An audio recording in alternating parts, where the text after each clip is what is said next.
As a believer, feel like you've grown so much in knowledge and understanding, but yet you feel like there are still certain habits, certain thought patterns that you haven't broken free from, and you're wondering why doesn't it seem like I don't have the grace to get past this, but I can grow in this and grow in that.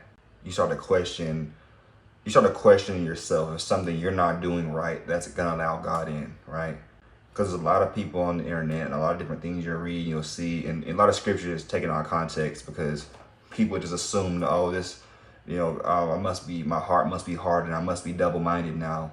I'm talking beyond just like a sin in your flesh, like pornography or something like that. Not necessarily, I'm not talking necessarily, like it could be that, but not necessarily that.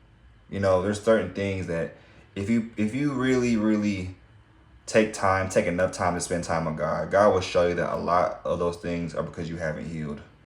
A lot of people have made trauma their idol. They worship their pain. They find it's an excuse to brag about what they've been through. My wife just came in. I forgot where I was going with that for a second completely. Remember the story when Paul pleaded with the master to be like, take this away from me, this burden, this thorn in my flesh. And then he said, my grace is sufficient for you, for my strength is made perfect in weakness.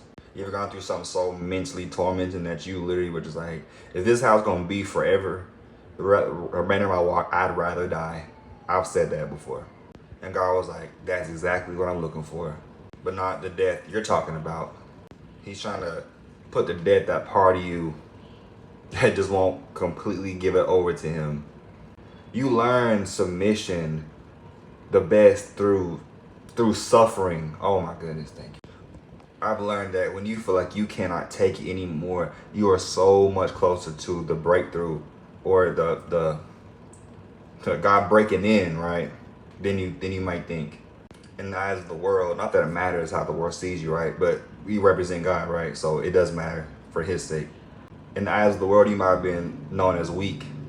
But when God deals with you, right? He's so good. He'll give you that, right? He'll give you a strength that gives him glory, that they know you were nothing close to this when I knew you back in the day.